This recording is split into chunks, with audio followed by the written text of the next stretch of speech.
Thank you. Thank you for joining us at the end of a remarkable Bioneers conference, another great achievement in Bioneers history.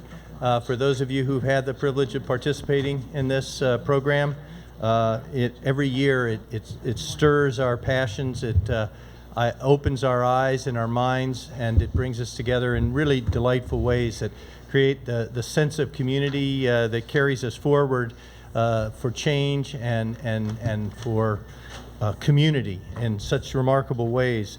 Thanks also for coming to our town hall where we're trying to bring it home to Marin County here today. My name is Steve Kinsey. I'm a Marin County member of the Board of Supervisors and involved in a number of aspects of resilience and sea level rise response in my own community.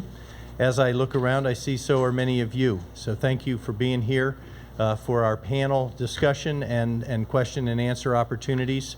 We are going to travel around the Bay today, travel throughout the state, and then cross the country to hear perspectives of how different communities have responded to the challenge of sea level rise and the resilience that is going to be needed and the response that's going to be needed. I draw upon one quote that coming together is a beginning. Staying together is progress, and working together is success. And we have certainly come together, and we're here together today. Many people have been working together for some time, and I think that is the fact that we need to stay together to tackle the challenges that are uncertain, but in terms of where they take us, but are very clear that they are in front of us and growing. I also want to say that in addition to the Bioneers, thanks to Nina and Kenny and the whole team who have been so involved in making this opportunity available to us in this area, but also to thank the Environmental Forum of Marin for their participation, and Marin Link, our local organizations that have also been supporting this program and this conference, and I want to thank them for that. Environmental Forum has a lecture series. They too inspire us on a regular basis. They have a lecture series, and if you want to pick some information off on the back, you can do that. The way we're going to move through this today, we're going to invite up Bruce Reardon first. Bruce has been involved, I've known Bruce for well over 15 years. When I first met him, he was helping us tackle the challenges of mobility. But for the last 10 years, he's completely dedicated himself to addressing the issues of climate change. He's really focused on and experienced in the use of science and the reliance on science as an important part of our decision-making and guiding process. And I consider him to be a walking encyclopedia of all things that are happening around this issue. And it's no surprise that with those kinds of skills, he's also co-founded and actively involved in the Alliance of Regional Collaboration for Climate Adaptation. So I want to thank Bruce for being here and let him get started right away. Thank you. Bruce?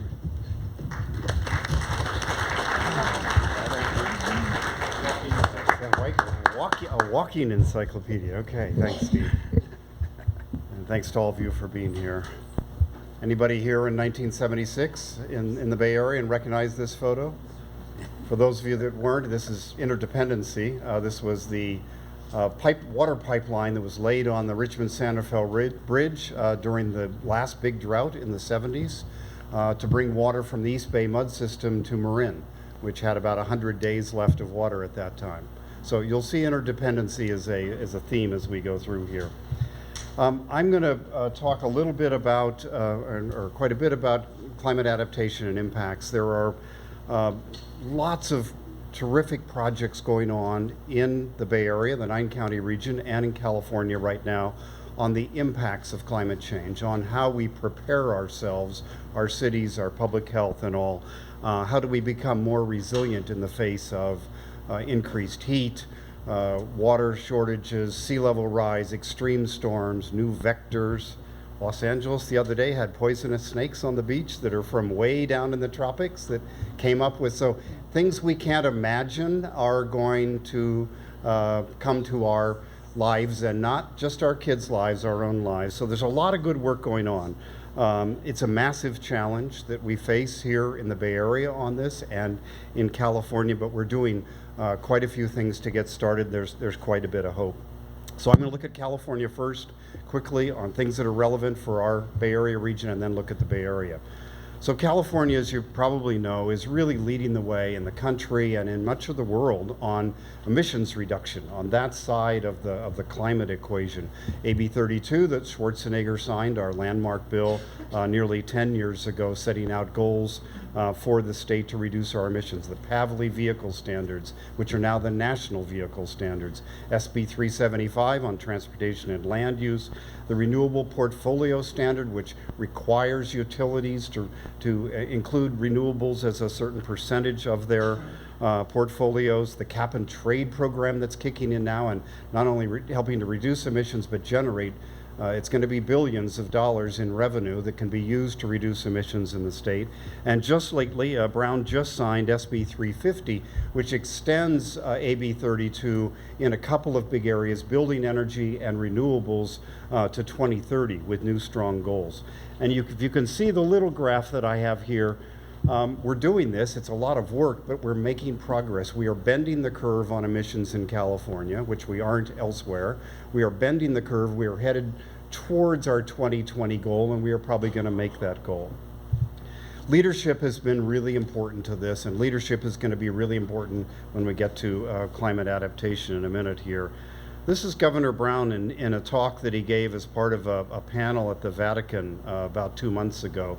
And you can see the quote here, that 1/3 of the oil that we know exists as reserves can never be taken out of the ground, 50% of the gas can never be used, and over 90% of the coal. You can play with those numbers, but they all have to add up in a certain way to keep us, have a chance at staying below 2 degrees C. There are a lot of politicians now working and supporting climate in this state and elsewhere. They're mostly talking about how green we can be and how good we can be, but Brown has been brave enough to call this out, because this is the real deal. We can do all the green things we want, but if that coal continues to get burned, if that gasoline continues to be sold and used, and if the natural gas continues to get burned, we are in very, very big trouble. We're in big trouble already. So for Brown to take that kind of leadership and to take it publicly is really, really something. On adaptation, the state is starting to move, but it's well behind the work on GHGs, and we understand that. The work on emissions reduction had to come first. We now need to catch up the adaptation work. So 3 bills were just signed by Brown last week. 1482 creates more state agency authority on certain things. 246 is an interesting bill by Wykowski of Fremont in that it starts for the first time to set up a structure for state, regional, and local coordination on adaptation, which is what we need. And it's the first step towards doing that. SB 375 is an interesting one here locally in that it is going to require that cities and counties, when they do their hazard mitigation plans and their general plans, include climate adaptation, climate impacts with goals and objectives and a whole set of things to go with that. So 379 just was signed. It'll kick in the next couple of years. There's an executive order, and out of the executive order from the governor came a series of implementation plans. You can find them on the web now. They're on the, if you look under Safeguarding California implementation plans, there's 10 sectors that the state has laid out, and each agency has laid out a kind of an outline of what their key actions are going to be from the state level on climate adaptation. And finally, we now have for the first time a California research plan on adaptation to guide us, and there was just this 4th assessment solicitation put out, $4.5 million. It's being put out by Becky at Berkeley for the Resources Agency, and it has 18 different research projects they're asking for solicitations on, and 3 of those are on sea level rise, 3 on water, and others. So California is moving, the state is starting to move now. It's not nearly what we need in terms of resources in particular. It's mostly planning and mostly requirements on planning. We need resources to make this work at the local and regional level. And again, Brown with some leadership in public on the fires and on water and on the drought this year It really makes a difference to have this kind of leadership coming from the state. Actually, the real quote here, they kind of cleaned it up for the paper, is "What the hell are you going to do about it?" That was Brown's quote in the middle of one of the big fire sessions this summer. And so one more thing on Brown and things that they're doing and what we can do if we get good leadership. Brown got a hold of Tony Barnosky at Berkeley, who had just put out a paper in Nature all about big trouble that we're in by 2050 on a series of levels: climate change, population and consumption, species extinction, ecosystems. And he called up Tony Barnosky and said, "Why are you not up on the rooftops yelling about all of this?" And Tony said, or he said, "That's not what we do. We're academics." And Brown said, "I'll do it." So they worked together, for the Brown staff and Tony Barnosky and others worked together, the other scientists, for about 6 months to take the Nature article and the study and turn it into a working paper that he is now using with heads of state and heads of other states and provinces and all, to explain the real trouble that we're in more in layperson's language. And you can look it up. If you read one thing about this work in the next couple of weeks, I would recommend this 20-page Maintaining Humanity's Life Support Systems. It is a sobering and terrific view at 2050. And Brown, from that, has then created this thing called the Under 2 MOU that you'll hear a lot more about as we move towards Paris and the Paris talks in December. And this is getting states and provinces, so-called subnationals, to commit to a program, and there's a whole 4-pager on this, and it's called the Under 2 MOU, and they've got, I think, 43 different states and provinces around the world working together to put pressure on their national governments to take stronger action. So Bay Area, that's California, and there's a lot in California. Bay Area, just to outline some things. On the GHG side, again, we're doing some interesting things. There are city and county climate action plans. The Air District is about to bring out a draft of a regional climate protection strategy on GHG reduction for our 9-county region.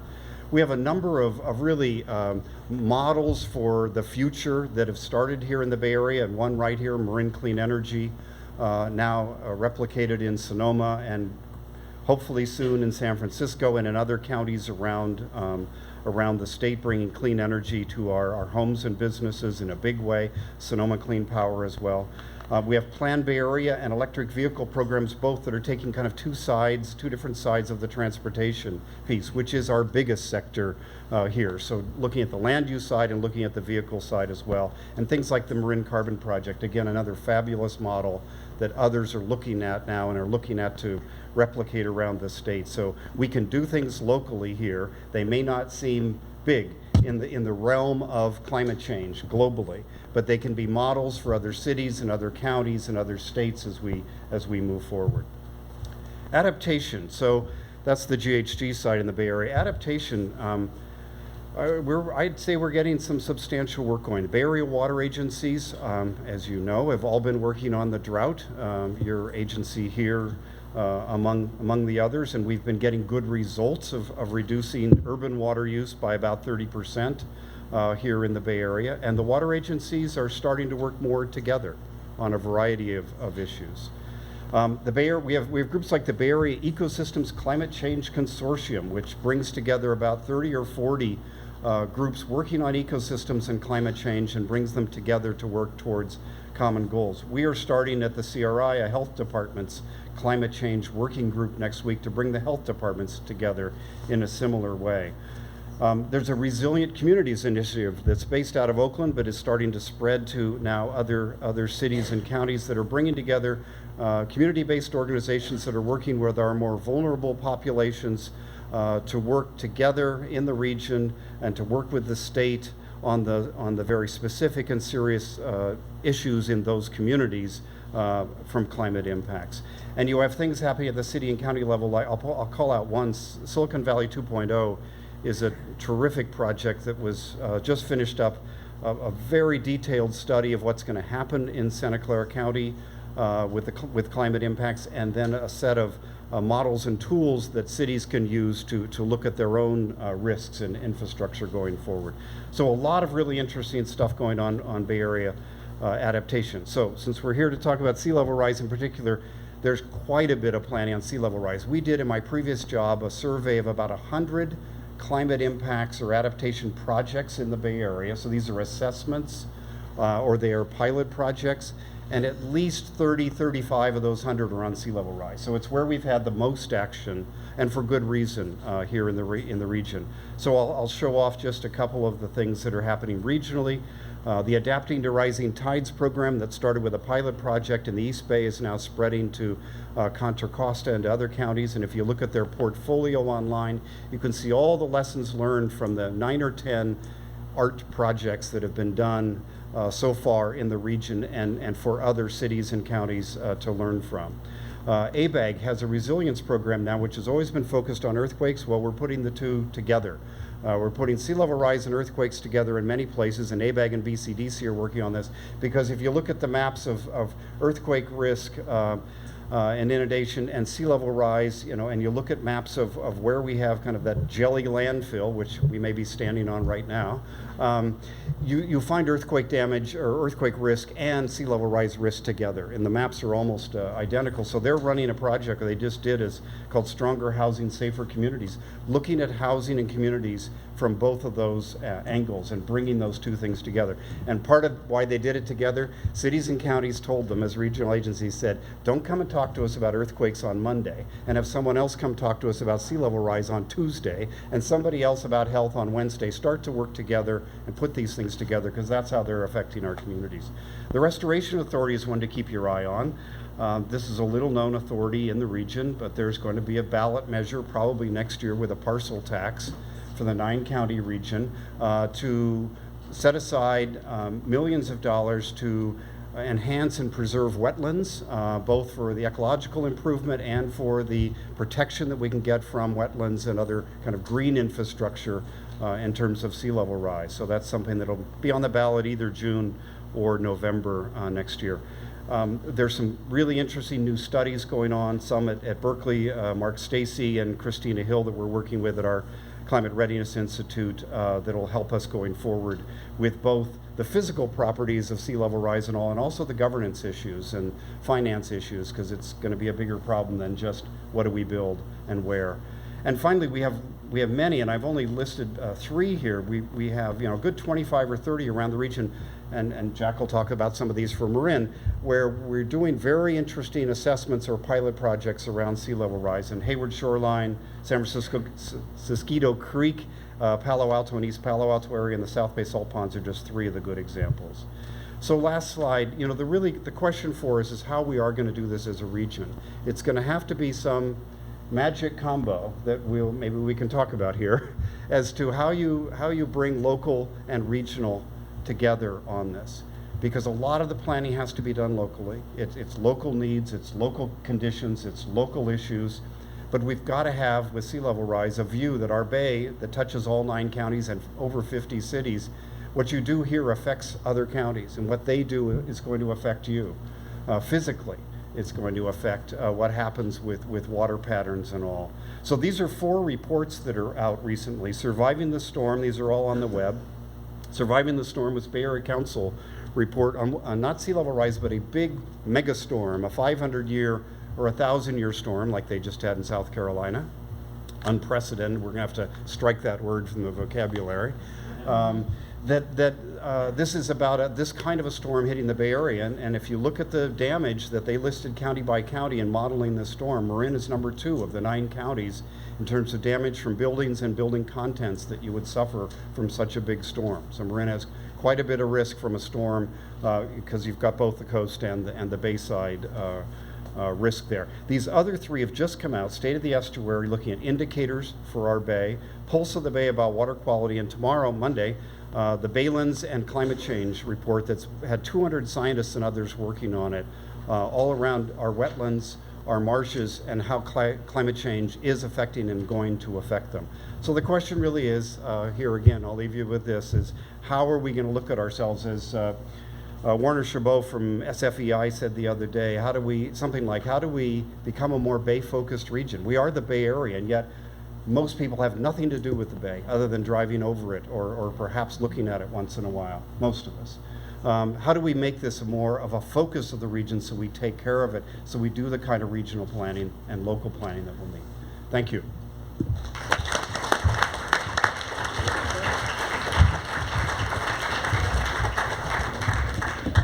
Thank you, Bruce. And as I said, no surprise, a walking encyclopedia. And you know, the truth of the matter is, this is perhaps the most challenging assignment we're going to face, because individual action isn't going to take care of it, and even regional action is really, although it's necessary and important and why we're here today, is really just a small piece of what we have to do to unify our planet around this challenge.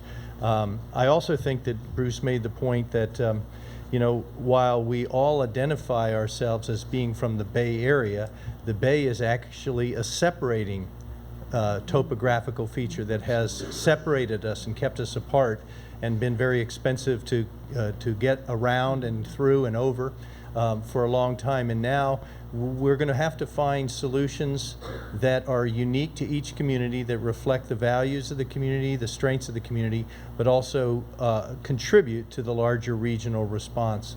And our second speaker, Jack Liebster, from our Community Development Agency and our advanced planning, has been working on our response in Marin County. We have a fortune, I think, as a long tradition of innovative ideas and being in front of many of these issues. And with Jack's involvement, both on our coastal waters and on our bay side, we have real direct knowledge here to share today. He's worked for our county for a number of years now, but before that he worked for 25 years with the California Coastal Commission. He's been a planning director in the city of Half Moon Bay, and I think his affiliation with Coastal Conservancy and other organizations like that may be just part of the reason that we have a $250,000 grant to help us keep going on our work. Jack Liebster. Well, thanks for the opportunity to speak here today. I should note that today I'm speaking about Marin County, but I'm not speaking for Marin County. I have my own hat on today. So sustainability is the county's goal. It's the official policy that is expressed in our countywide plan. The question now is, how do you actually do that? And I'm going to focus in on just one thing that we need to address, and that's sea level rise. The first thing you need to know about sea level rise is that the main action that we have to take is what Bruce talked about, and that's reducing the greenhouse gases. When you're in a hole, stop digging. And I would much rather spend whole amounts of time doing that, because that will help us deal with the problem. Unfortunately, it won't solve the problem. And so we have to deal with sea level rise and the adaptation to it, because it is literally already baked into the ocean. And sea level rise is going to continue to rise, and we are going to have to deal with it. These are the projections that are the official projections of the state of California. And they like to use years. I don't like to use years, because that indicates or implies a precision that we absolutely do not have. So somewhere around 2030, we might be 1.5 inches to about a foot of sea level rise. Somewhere around 2050, about 5 inches to 2 feet. And by the end of by the end of the century, about 17 inches to over my height by a good foot. This actually does a better job of showing what we have to deal with. These are the various projections based on different assumptions about how rapidly we deal with greenhouse gases. And what we do know about this is these are already obsolete, because we haven't been, on a worldwide scale, been reducing greenhouse gases. It's actually been getting worse. So our crystal ball to the future is a little bit fuzzy, and there's greater uncertainty as we look further into the future. but we can't let ourselves be paralyzed by uncertainty. We confront uncertainty every day when we go outside, and we need to be able to manage despite it. So that's our approach. One of the things we have working for us is some really smart people. I recommend that if you take on the question of sea level rise, you get yourself some real outstanding science agencies to work for you. And we were able to do that. This was a pilot area. Marin County was part of a pilot area for the U.S. Geological Survey in some modeling that they've done called Cosmos. And basically what they were able to do was take the big global models that are used for projecting greenhouse gases and drive them down into other models that looked at waves in the ocean, and took those and scaled them down even further here in Marin, so we could see what was happening as a result of the global change in our own backyards. And that has proven very valuable to us, and now they're expanding that through the rest of California. Then we have, and that was done, by the way, in conjunction with the National Park Service, the Gulf of the Farallones National Marine Sanctuary, and the county. Those kind of partnerships, you'll hear a lot about partnerships, and those are essential to what we're doing. And here's another partner that we had, and that was the Point Reyes, well, now it's called Point Blue, but it used to be called Point Reyes Bird Observatory. They took all that crunching of numbers, which produced 40 different scenarios, different combinations of the level of sea level, or the height of sea level rise, and the frequency of storms that we might have. 40 scenarios that were developed, and put them online, and you can go right there, you can put in your name, or your address rather, and you can see all those 40 different scenarios for your own house. It's called Our Coast, Our Future. Even if you just Google OCOF, you'll be able to get there. And we're using that data to evaluate the county as a whole, at least on the ocean side. I should say we have two projects. The one on the ocean coast of Marin has been going for about a year. It's really at the bleeding edge of technology there. And we're just starting the one on the bay side. And with the help of a number of different agencies, we actually have a total of more than $500,000 for the two projects. So what is it going to mean? Well, if I had a laser pointer, I would point out, but the area sort of right in the middle, if you see a little squiggly thing, that's the building over there. That's the Civic Center building. And just beyond that is the area of Santa Venetia and Las Colinas Creek, and then out into the bay. So that's what we are today. Oh, and then down at the bottom is central San Rafael. So that's what happens when you put 25 centimeters of sea level rise and a 100-year storm coming in at the same time. And you see that a lot of the area gets impacted. So let's take a little closer look. So right down in the corner quadrant there, you see a building at sort of where the roads come together in a very acute triangle. That's the building we're in today. That's the hotel here. And this is the level of storm. It shows you in green the low-lying areas. This is no sea level rise, but a 100-year flood happening right today. Not too bad. This is 10 inches of sea level rise and a 20-year flood. It turns out 10 inches and a 100-year flood is pretty much about the same. But you notice off to the right side, there's some inundation in those homes in that subdivision there.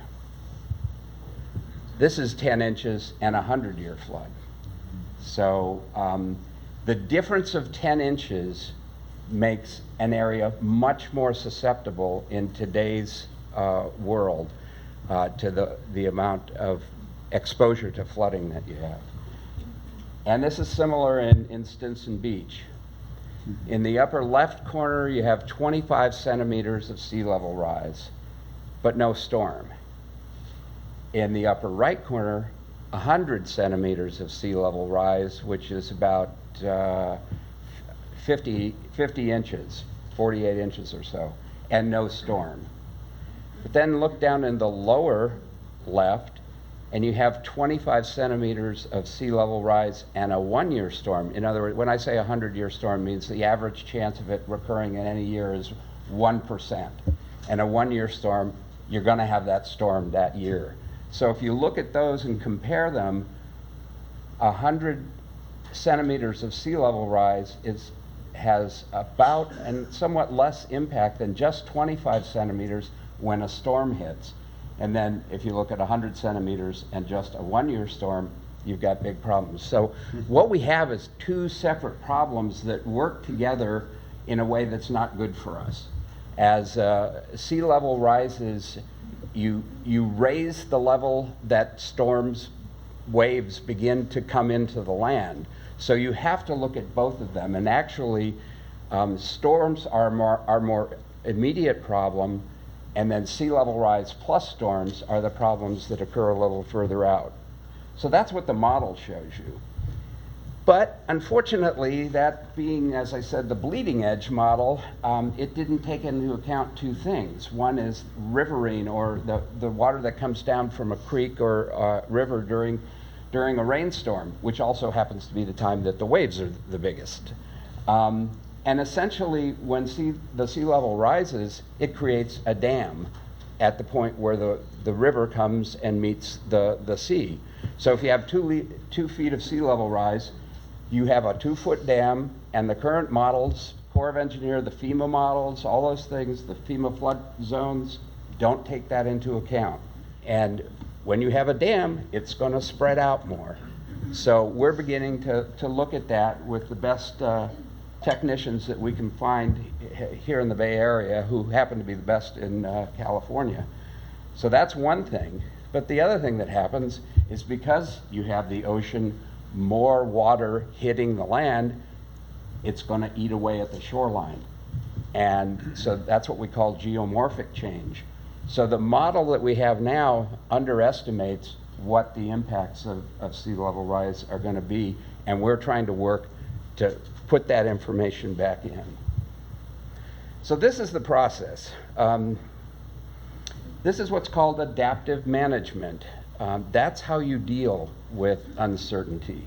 And it's a lot of government funding agencies don't like this, because they like to give a grant, and then the grant goes through, and then there's the end of the grant, and you have a product, and everything's done.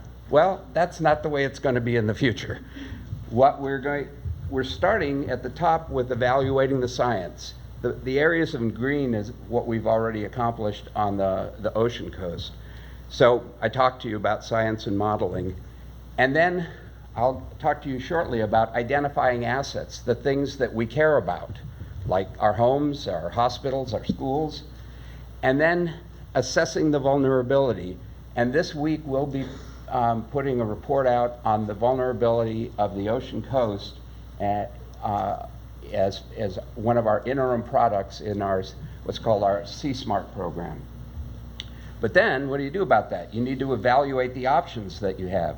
You have to select the ones. We here in the county talk about equity, social equity, economy, and environment. Those are the sieves that we'll use to decide which are the best alternatives, and of course what the public is willing to do. Then you do that, and then you have to monitor it to see if it works. And if it doesn't, or if it doesn't work as predicted, then you start the whole process over again, and you try to steer your boat in the direction of your objective. And it goes on, because sea level's going to be going on, not just till 2100, but even if we stop putting greenhouse gases out today, well beyond that. So here are the assets that we have that we're looking at throughout the county. Everything from agriculture and archaeological resources to shorebirds and septic tanks.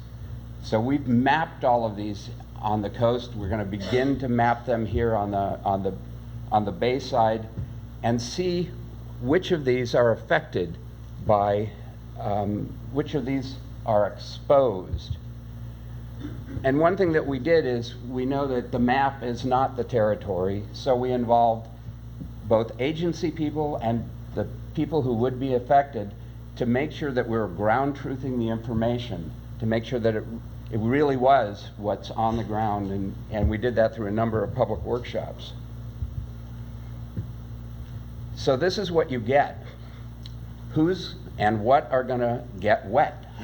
And the areas in the red are the areas that get wet early and get wet deeper as we go forward. But the getting wet is not necessarily the same thing. A parking lot, if it gets wet, is an inconvenience. But if it's during a storm and the storm recedes or the waters recede, you can clean it up. A hospital that has its emergency generators in the basement, or a PG&E substation that is susceptible to water, when it gets wet, it's a big deal. So that's a measure of what we call vulnerability. And we developed a tool that we went to all of those people who run those or own those assets and went through a methodical process of identifying what's the vulnerability for your asset at what point, and compiling all that, and that's what will be in that report that I was talking about. But then, that's still not enough, because if the road between you and your job, or between you and your school, or between you and your grocery store, or God forbid, the ambulance or the fire truck is underwater, then your whole community is affected. So we also look at it from the larger scale, which is the community profile. And so there's a lot of data to manage in this process. Well, this looks like fun. I'm not very good at it, but the guy seems to be having a good time until you realize, and sort of pan back out, that he's doing it on Miller Avenue in Mill Valley. This was December 3rd, 2014. It was a king tide, the highest tides of the season, and we already have sea level rise, folks. It's here already. So the question is, what are we going to do about that? And again, the first thing that we have to do is stop putting this stuff in the atmosphere. But then there are other techniques, what we call adaptation measures. So we can learn from the past. There are some things that we can potentially employ from other places. But sometimes they had some tricks up their sleeves that unfortunately we don't have now. So we'll have to make do somehow. So this is back at Miller Avenue again, and it shows a dry area and a projection of what it would look like under 3 feet of sea level rise. So are we going to go this way? This is what I call gray conventional solutions, a seawall. We've done a lot of that. And sometimes that's the appropriate solution. But then we're beginning to develop new ways to deal with this. This is what's called the horizontal levee. It's a way of grading into the bay so that as the sea level rises, the habitat gets to move up with the sea level. The only problem with it is it's completely illegal right now because of the rules that we have for bay fill and other rules. But these kind of solutions, I mean, this is what it might look like at the edge. A little more pleasant than that gray wall. So we're looking at that actually as part of our study in Bothene Marsh, and we will be looking at those other techniques, the whole realm of techniques. We're looking across the world for techniques. But that's not really where the problem lies. Because the biggest challenge is in organizing in a way that fits the problem. Water and wind don't know about city and county boundaries. And they also don't respect the hierarchy between local, state, federal agencies, regional agencies, or within an agency on all those boxes on the organization charts. It doesn't know about that. So we need to look at what we can do to reorganize and develop ways that we can all work together. Okay. And another thing that we have to do is realize this is a multi-generational challenge. So part of our effort is to involve and engage young people who will then in turn have to involve and engage their next generation. We do that through our various things. This is called the game of floods. It's a hypothetical game that puts people in the place of having to come up with the solutions that those of us who are working on this have to come up, and it works pretty darn well. And here's a little I have horizontal levy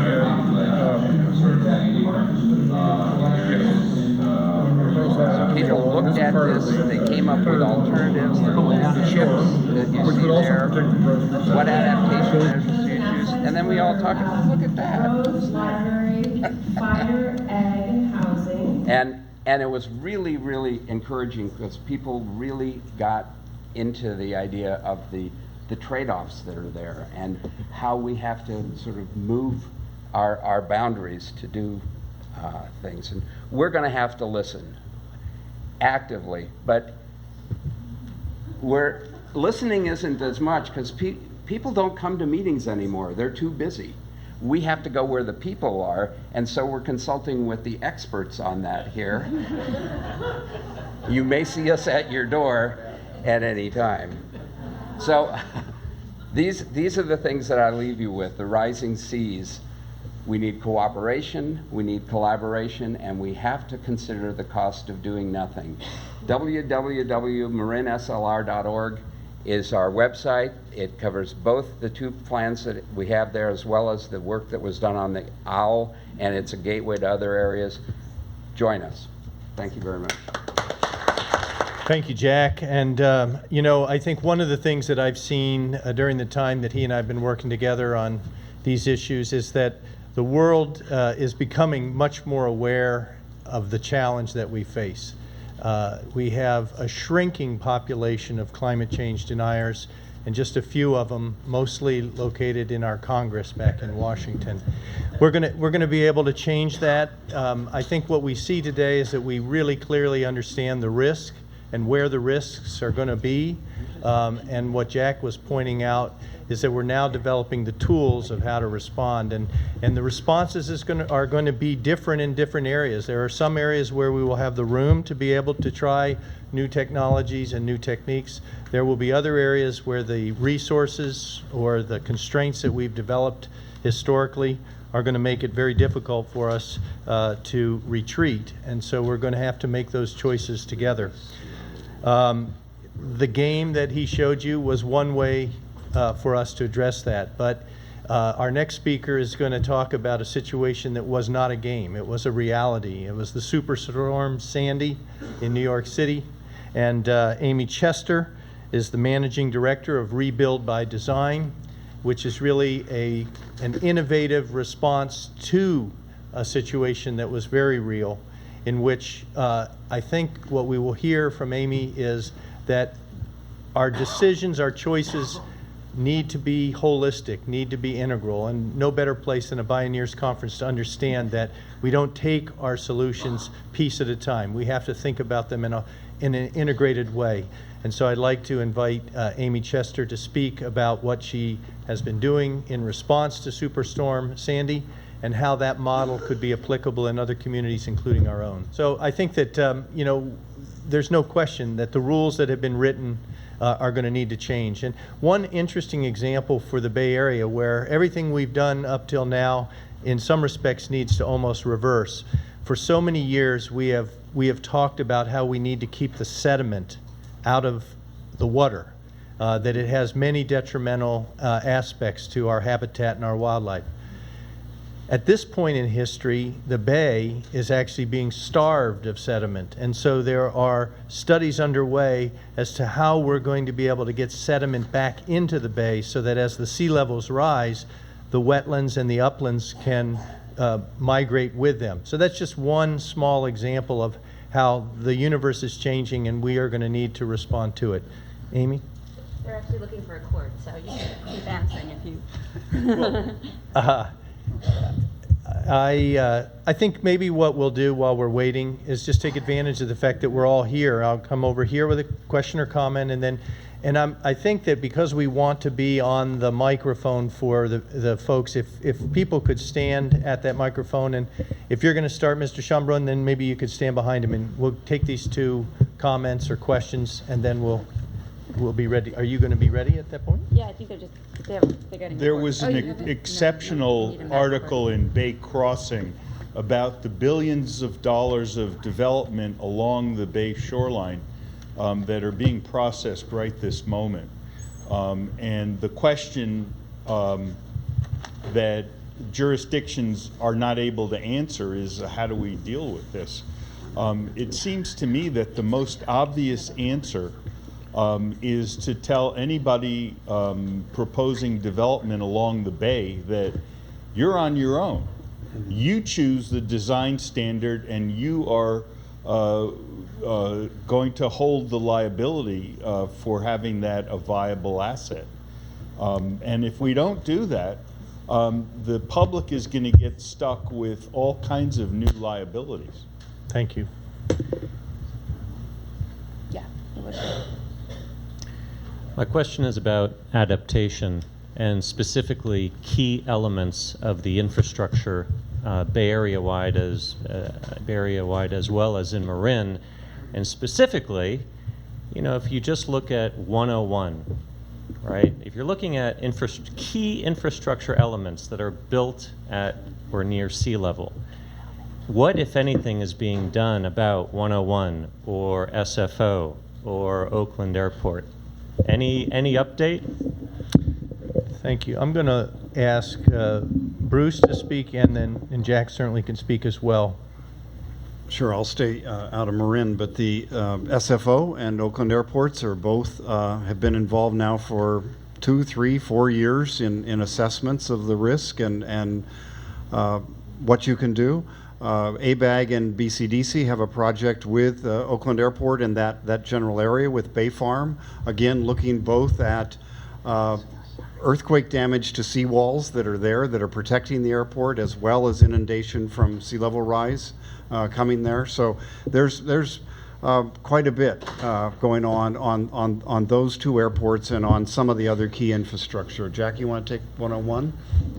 Caltrans is developing a system-wide vulnerability assessment for the whole state of those areas that are going to be susceptible for all the state highways to sea level rise. And of course, the county's working very closely with them on how that would apply to us right now. And we've gotten very, very positive response from them because we were out in the lead and we pestered them a lot. Yeah, Route 37 has a big study going on. It's obviously a very important link that has all the pieces of transportation, ecosystems, all of it right there. It's kind of, you could take that as our case study. But I don't want to make it sound like we've got it figured out. But there are good people working on looking at the assessment and looking at the risk and looking at options. Just one other thing that I want to say, and that's to recognize that we have been, actually in the session before this, they were talking about what would the world look like if there were no time? That was an interesting question. We have time. We have time to deal with this. Sea level is not rising that fast. It will accelerate in the future. We have time to deal with it, but not if we put it off. Thank you. And thanks for your patience, and I'm glad you're able to use that time for a good discussion. I have to tell you how completely impressed I am about all the work that's happening here.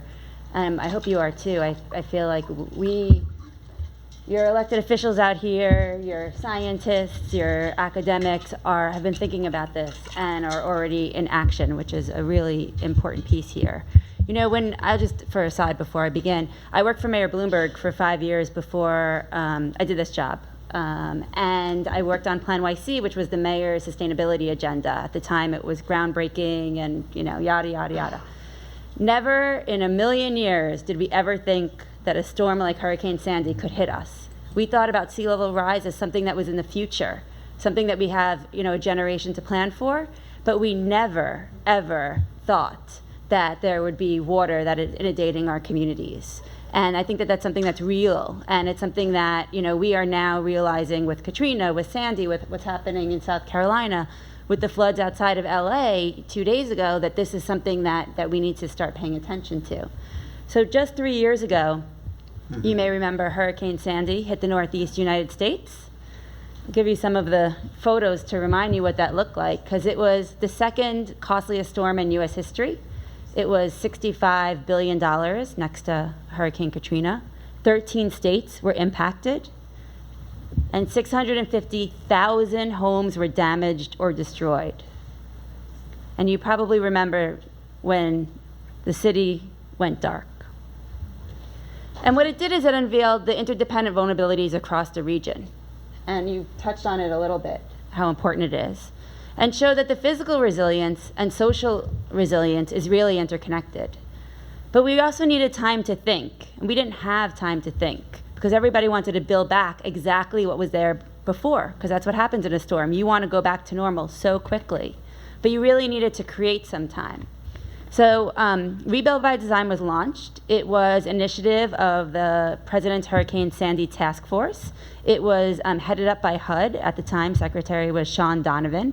And the idea was to take a little bit of time and think, and use some of the federal dollars that was coming to our region to think about building back better instead of just putting back what's there. And we can have lots of conversations about all the things that are wrong with our federal government, but this was something that was quite innovative, because when you have a storm, usually FEMA will only give you money for what you had. So part of what we did is we went to New Orleans to learn from them. We were taken around by a school principal who told us a story, and she took us around and said, after the storm, FEMA said, you have a 30-year-old refrigeration system for your lunchroom. The only thing we'll pay you for is a 30-year-old refrigeration system for your lunchroom, right? So this was really something that was innovative. It was a public and private partnership. It was not paid for by government funds, but government funds was going to fund some of the implementation of the project. So we had 5 philanthropic funders. The Rockefeller Foundation was our biggest funder. It was also a public-private partnership in the way that it was run collaboratively with non-governmental organizations. So with us, it was the Institute for Public Knowledge at NYU, the Municipal Art Society, the Van Allen Institute, and the Regional Plan Association. And you might know a typical design process, right? You have a problem, they show you the site, they give you the budget, they tell you what they want to do with it, how much square footage, and when you have to finish it. And we created a completely different process. And we call this a design detour, or a sabbatical detour. And what we're essentially doing is creating time. We're stopping time by working triply as hard with way more people than we would normally do for a design process, hosting community meetings and refining our designs and testing things as we're going about. And more, our networks are getting larger and larger because we don't know the answers. So we got our funders and our collaborators, and then we're going to take you through our actual process. So as we talked about, Hurricane Sandy was the impact, and then we did a call for talent. So we call this a design competition, but it wasn't about pretty pictures on a wall. It was about actually implementing really good ideas. But the teams that we asked to come together needed to be multidisciplinary teams. So we had architects and landscape architects and urban designers and urban planners. We had scientists, we had engineers, we had academics, we had community specialists, because we really wanted to look at this regional approach through all scales and time. But you also need to do it with the community, because you need to do it with the people who are the end user. We can be doing what Japan is doing right now, which is building 250-mile seawalls that higher than you can see, and cutting off the fishermen from their jobs, which we don't want to do. So we embarked on a research stage to really come up with a regional approach, because as you mentioned before, water does not know political boundaries. And also to do it on multiple scales, because we wanted to look at the closest scale of what is this block, what is this community, but also thinking about our region and our mega region. So we started out on a 3-month research process where we took the design teams, and what's something that's very important to understand is that we never put a call out and said, this is the problem, what is your solution? Instead, we said, we don't know what the problems are. We want you to come help us figure out what the problems are and work with the people on the ground to figure out what the right solutions are. So we started 3 months with the design team members coming to the region. These are international folks, some local folks certainly too. And we went on a lot of different site visits up and down the region. We met with public housing tenants, we met with local mayors, we met with emergency responders. We even cooked food at a soup kitchen and sat side by side for an afternoon with the folks who are using the soup kitchen, trying to understand the vulnerabilities that they're facing after the storm. And we layered on top of that all the different issues that we wanted to make sure that we hit, because it wasn't just about the storm. The storm exposed a lot of different vulnerabilities of economic development and beach access and tourism, which is so connected to New Jersey's economy, environmental justice, which is so connected to a lot of neighborhoods in New York City, for instance. So we had the design team members do this tour with us, but we also had them look at the existing vulnerabilities of the region, both the physical, social, and economic, and to look at what actually happened during the storm. So we have 10,000 downed trees in New York City. We have oil spills. We have our freshwater ponds being breached, and on and on. To really unveil what the risks and interdependencies are, and this was something that was very important to realize, is that 80% of our fuel storage for the entire region is stored in a floodplain. And the extra 20% is right adjacent to the floodplain. And New York's fuel is stored in New Jersey. So we can't not think about what our neighbors are doing, as you were talking about before. Water moves. So if you were actually about to put a wall around Marin County, it might have some devastating effects to your neighbors. So after the research stage, which was about 3 months, each of the design teams proposed to us what they thought the issues were. So each of them proposed 3 to 5 what we call design opportunities. They're all on our website, and then one was chosen for each team to move forward. And then we went to the design stage. And the design stage was all about stakeholder collaboration. And stakeholders could mean anyone, because each team had a different intervention and each team had different stakeholders. So in some cases, they were community members and environmental justice organizations. In other cases, it was landowners. In one case, for our WXY team, who had this idea of building an offshore island, barrier island, 13 miles out to sea, their stakeholders were scientists across the US. So we did an analysis for each of them to figure out exactly who the stakeholders are, and to spend the next 4 months really, taking up your sleeves and digging in and figuring out what do we know, what don't we know, what do we need to know, and what has already been done, because we didn't want to duplicate any efforts. So we did that through charrettes, we did that through science curriculums, we did it through all sorts of different methods. But we also did it through a lot of fun. And here is a flyer from a slam bake. One of the teams was working in Hunts Point, which is where our food market is for the Northeast region. And it was hosted by a Food Network star. And we had residents and members of the food market and local restaurants compete against each other and have a bit of fun. Another one of our teams created an oyster manual and trained middle school teachers in Staten Island, science teachers, about how to talk to their kids about farming oysters. This is another flyer from a small business workshop that we did out in the Rockaways for teams that was looking at why the Small Business Administration Hurricane Sandy relief wasn't actually working and what we could be doing better. And in each case, we planned these with the folks on the ground. We asked them, what kind of event do you want to see? What would you like to do in your community? And in Asbury Park, they chose a parade. And this is a community that is literally separated by train tracks between people of color and people of non-color. And they've been separated this way since the 60s and the 70s through the riots. And they came together for the first time during Rebuild by Design and decided to have a parade, Rebuild One City One Asbury Park, and they taught resiliency in the schools. And I don't know if you can see in the background, those are actually students that created signs that talked about like what resiliency meant to them, and it meant anti-bullying and flowers and all sorts of stuff. But the whole idea behind it is that you have to talk to people on many different levels. Not everybody's going to come on a Sunday at 4:30, and it'll be as dedicated as you are to come to a town hall meeting. Some people won't do that, but they might come to something fun, or they might come to something that passes by their home when you're parading through a neighborhood. So in the end, we went to the solutions, and this ends up being our network. These are all the folks that we ended up talking to. So we started out in the left-hand corner, and you can't read this, and you're not, it doesn't matter. It's actually in a book that we just published, which, oh, by the way, is in the bookstore. But you can see it online for free. That was not a plug to buy it. You can get it on our website for free.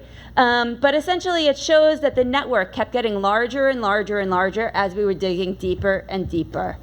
And the process was really inclusive and had some really amazing statistics at the end. So we had 5 philanthropic funders with those 4 partner NGOs that I talked about. We worked in 141 neighborhoods. We worked with 19 universities, 535 community stakeholder organizations, and 181 government agencies.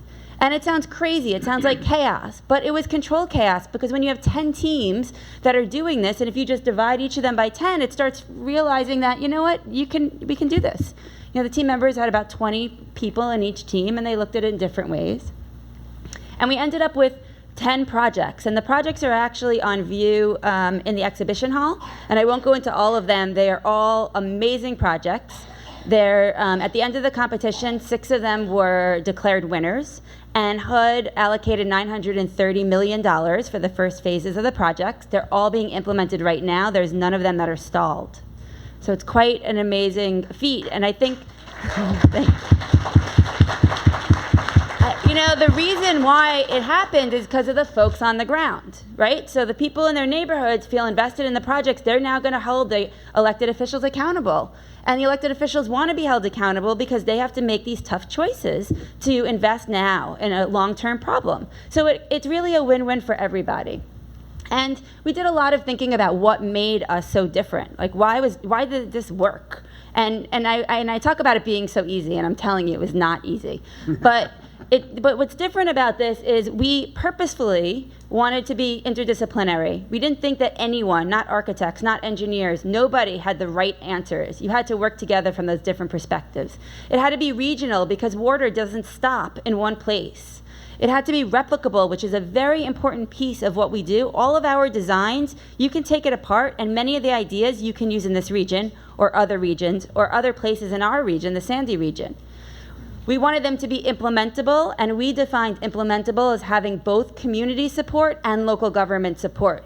Because we've seen so many times a good idea that local government doesn't want, but the community wants, it goes nowhere. Or the community wants something, or local government wants something, the community doesn't want it, they sue and they stop it, right? So we had no time for that. Inclusive and collaborative, which are actually 2 different things, but we really had everyone come and join our party. We didn't say, no, we're the experts, we're working here in your community. If people wanted to come and sit in on anything, we just let them. Why not?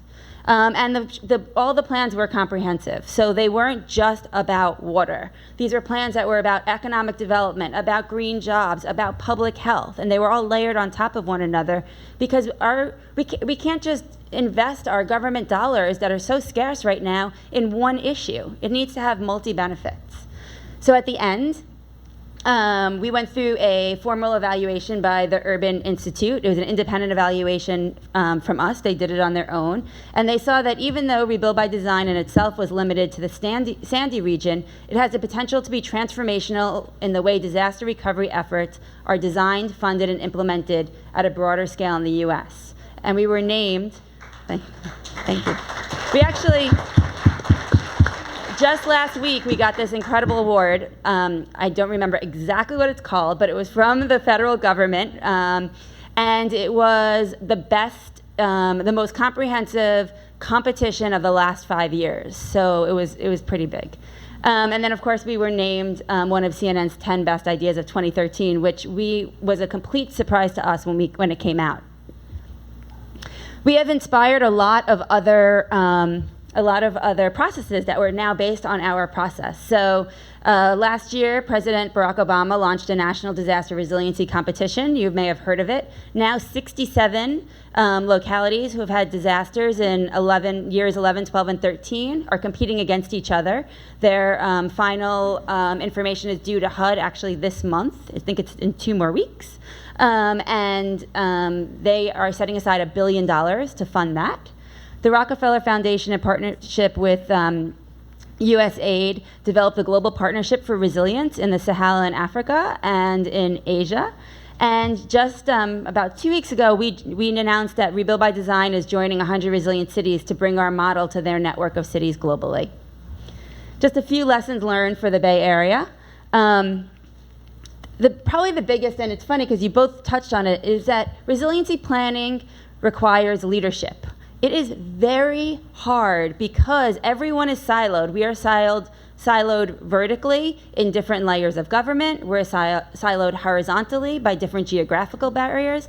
And we need people that are going to step up and say, you know what, we can't only be thinking about ourselves. This is one big system, and we need to be thinking about that. So we need to work across those systems and those political boundaries.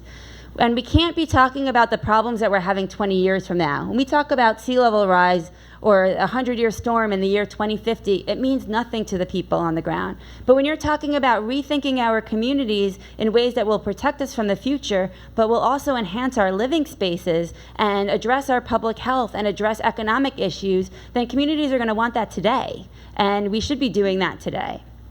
We must be including all government and all stakeholders in the same conversation.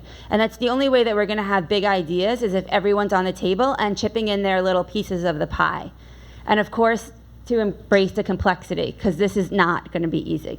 Thank you. Well, are we up for it? I don't know that we have a choice, and in this room I think we have the opportunities to illustrate what it means to be inclusive. I do want to invite folks to be able to come up and either comment or ask questions, and I'm going to invite one particular speaker to start us off, Douglas Mundo. If speakers would come to the microphone, again, the benefit of taping of this for being able to archive it and make it available to other communities. Douglas Mundo is a longtime member of the Canal community. He leads an organization in the San Rafael area, but he's been active throughout Marin, and I'm going to ask him in particular to start us off, because one of the things that we do know about sea level rise is it has the potential to impact our lower income, our socioeconomically diverse communities even more harshly than our community as a whole. And in the leadership role that Douglas plays, he has been involved in this discussion, and I'd like him to share with us what the communities in Marin County are thinking about. Douglas? Fantastic. Thank you so much for the opportunity. Well, from the community perspective and from the people of color perspective, we think we have a lot to offer into this process. I'd like to hear today that, there needs to be a proactive approach into this issue. We can't blame anybody for what's happening right now. We all need to come together to work together to respond this situation that is happening in our community. When you talk to Latinos, immigrants, people living in Marin County with the diversity, 80% of Latinos are really interested in this issue, and they are concerned about the issue, and they are willing to take a step forward to really do something in our communities. So I'm really interested in being part of this conversation and say that, we want to be part of the decision making. We want to be part of the solutions as well, because yes, we all have to say something in this inclusive process, but it takes a village to really make things happen in our community. So from my community, where I live, where I have been working for the last 15 years, I will say I'm stepping today and saying I'm here voicing those who can't make it to these fantastic meetings, but I will bring this to my community once again and say, yes, please count on us. We are hearing from the state, national, for the global perspective that we are we have to take a stand and be part of the solutions as well. So let us know, how can we help? We are here to support. Thank you, and thank you for being here.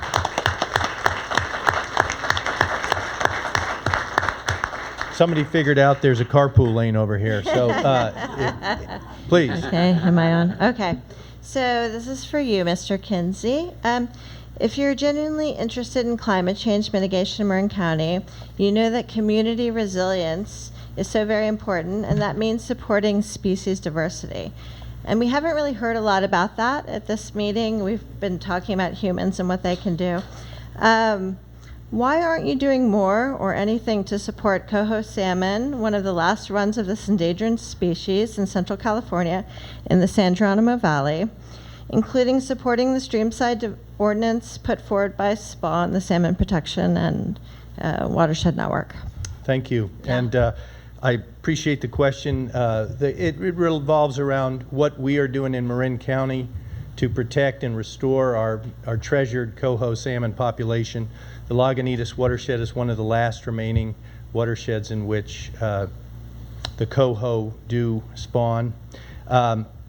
Remarkably, we have done a lot, and we are going to continue to do a lot. And in some respects, the issue around coho salmon reflects the challenges we're going to face with sea level rise in general.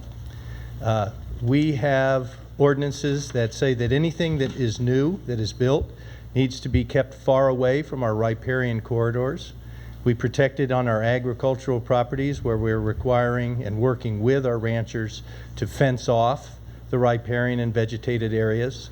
Where we have our difference with SPAWN and with those who would advocate for the planned retreat idea is that when you have well-developed, established neighborhoods who are living, raising their families, and their properties extend right up to the edge of the creek, we need to find a way to work together on those. So what we have done is we've come up with a voluntary program where we're working with homeowners to be able to find how they can make their properties more resilient, more supportive of fish, and then working with them on a voluntary basis.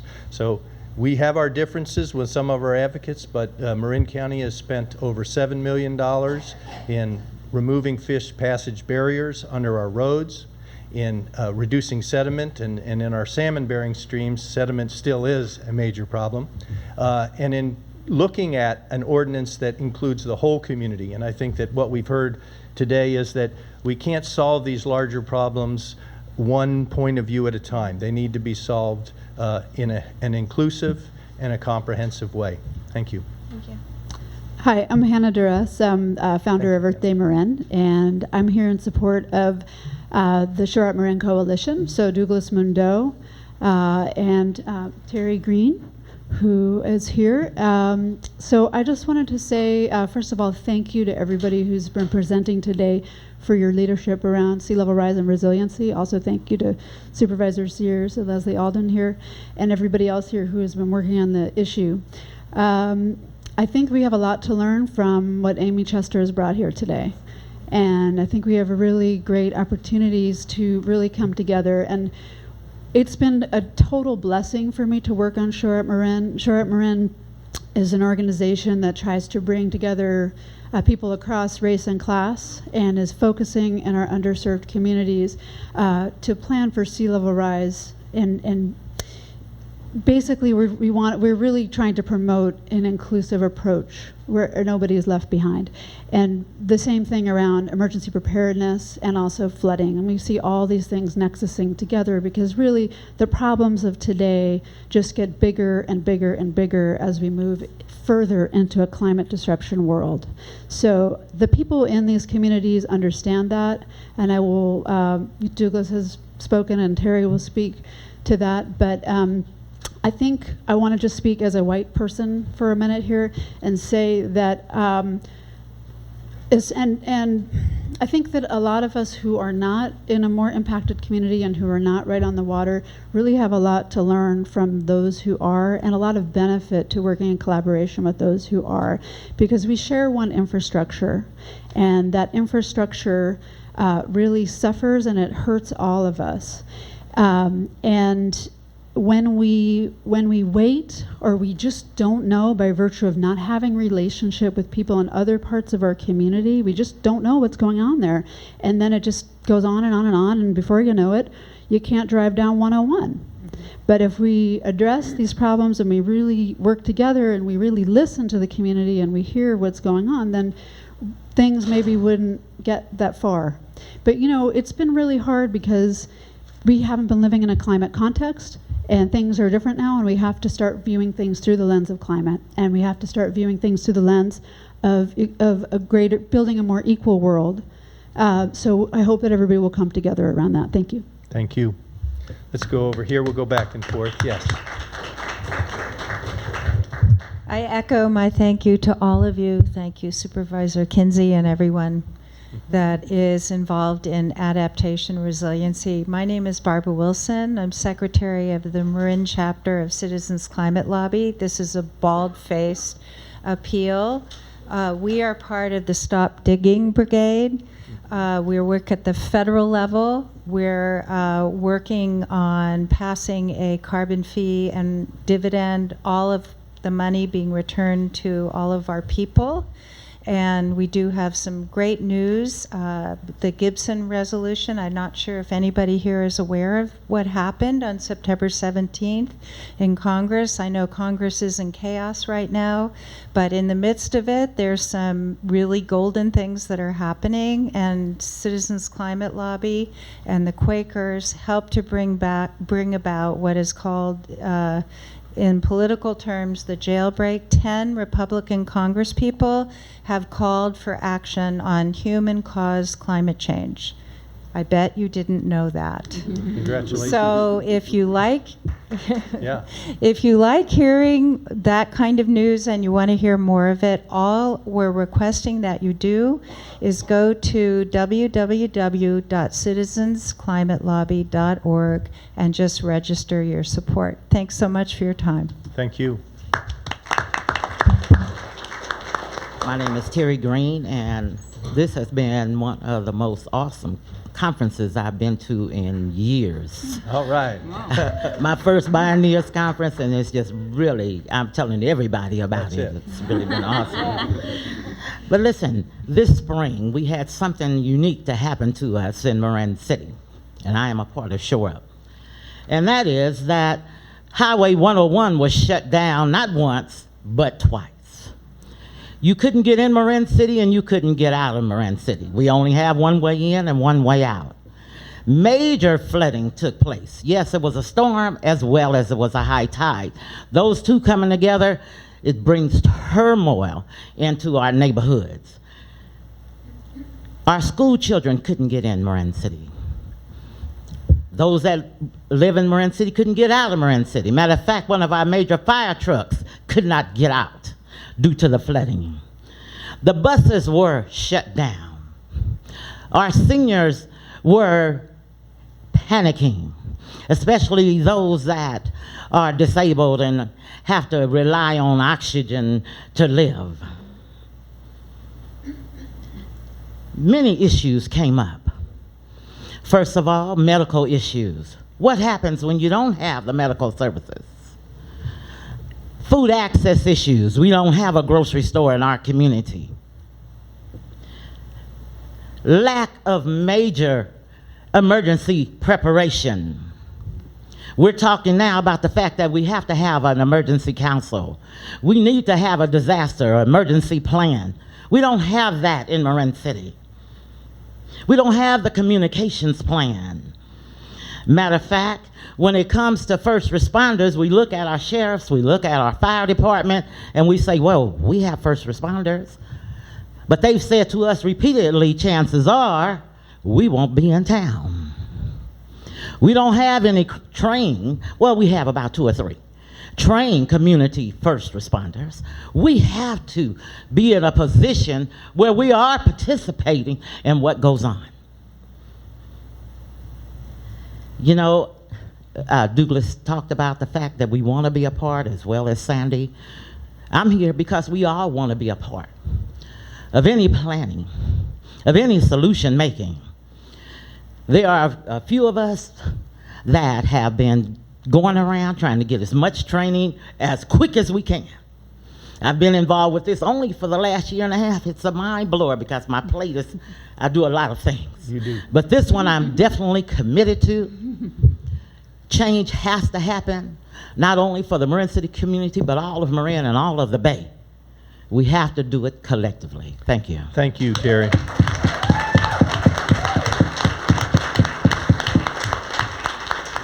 I'm going to take these next. I think let's see if we can get the remaining speakers that we have standing in the time that we have. So please. My name is China Galland. I'm here really as a grandmother of 6, and I'm also an author and a filmmaker. I've been working the last few years, especially on the intersections of race, the environment, and sacred grounds, but primarily in East Texas, where I've been going back and forth working on a documentary. So I've sort of missed a lot of what's happening locally in terms of focused work, and I'm thrilled and so excited and proud of our community and grateful to everyone who's come here today. And one of my questions that may come out of something that I missed, I'd like to hope, when I arrived a little late, is how are we working with the schools? I heard in Amy's presentation, which was so exciting, in terms of developing resilience, that some middle schoolers were taught about farming oysters. So there was an involvement of the schools. And I've got a lot of grandchildren in schools here, and I'm not hearing anything back from them about how they're incorporating climate change. And there's also a lot to think about in terms of what kind of information we give young children, at what age, how much can they absorb? They're getting a lot from the society. How do we work with that? So I'm wondering if there's anybody that you've identified, or that you have plans for working with school children, elementary on up. Thank you so much for all you're doing. Thank you. Jack, you want to just briefly mention? Yeah, I think you might have missed it, but we have a program called Youth Engaged in Sea Level Rise Science, and it's a student citizen science effort that we are developing together with the Coastal Commission. Just last week we filled the last volunteer teacher at the high school level, developing a curriculum and actually getting them involved. They'll go out during a high tide and help delineate it so that that information can go back into the modeling that goes on. And then we'll also be learning about that. And it's a model program that will be hopefully taken up by the rest of the state. Wonderful. Thank you. I also would point you to Cool the Earth, which is a Marin-based education program that's in a number of our schools and really starts with the youngest in getting them focused on the future. Thank you. Please, welcome. Yeah, my name is William Prince. I live in West Marin, and I just want to thank everyone for being here today and for putting this on. I really appreciate it. I just thought it would be worth mentioning that a number of years ago, Tomales Bay, the head of Tomales Bay was restored. The dikes and levees were removed, and I heard it spoken earlier of different ways to deal with the rising sea level around the shoreline sea walls and this more sediment being needed and so on, and the amazing impact of the restoration of Tomales Bay that had on flooding that occurred in West Marin after that, how it reduced the impact, and it's really astounding. So that's a real life example of what can happen. Thank you, William, for that. And I do want to acknowledge that many conventional techniques around flood protection are being replaced by opening up our floodplains and allowing them to absorb floodwaters. Napa County has been a leader in that. The Point Reyes Seashore opened up the Giacomini Ranch in Tomales Bay. And these are the holistic and integral solutions that we're going to need, where we're solving flood management problems with sea level rise and habitat restoration. Thank you. Yes, Judy. Thank you. Thank you all for being here and participating in this town hall. I want to talk about the one infrastructure that wasn't mentioned as part of our most serious thing, along with fire and hospital and everything else. And I want you to consider what's at the very, very, very closest infrastructure to the bay that we all rely and depend on. And that's your sewage treatment plant. So as a member of the Los Colinas Valley Sanitary District, I want to let you know that we are definitely interested in sea level rise and flood protection, and we definitely want to come to the table, and that's all I want to say is to make sure that when you're talking about hospitals and fire, public health and safety with sewage treatment plant at the very end of the pipe, at the lowest end of the gravity piece that reaches the oceans and the bays, we are seriously at risk. We are very well aware of sea level rise and are taking steps as organizations to deal with that, and we welcome your participation. Thank you. Thank you. All right, Bill. Okay, well, thanks for a great amount of information and quality information. I wanted to echo the call for leadership and how important that is, and make sure that everybody in the room knows about, in fact, a event that's coming up on November 9th at Dominican called Time to Lead on Climate. And we really are trying to build this momentum of this moment in time that we have right now with a lot of attention from the UN to the state of California to the Pope to our elections next year, a lot of attention being focused on climate. We're going to be talking about that in a major forum with Jared Huffman, and also sponsored by, I think, every group that's spoken here. We have over 3 dozen Marin nonprofits and social action groups involved in this. So please, all of you in the room, come on out and join us. It's going to be a great continuation of this discussion. Thank you. Thank you, Bill. And we've got flyers, lots of flyers. Both me and Greg will be handing out flyers. I think to our panel, I want to say, you know, I am proud of Marin County for having so much civic interest already, you know, that we can fill the comment and question time by acknowledging the numerous ways in which we are already engaged. At the same time, I'd ask everyone to join me in thanking our panel for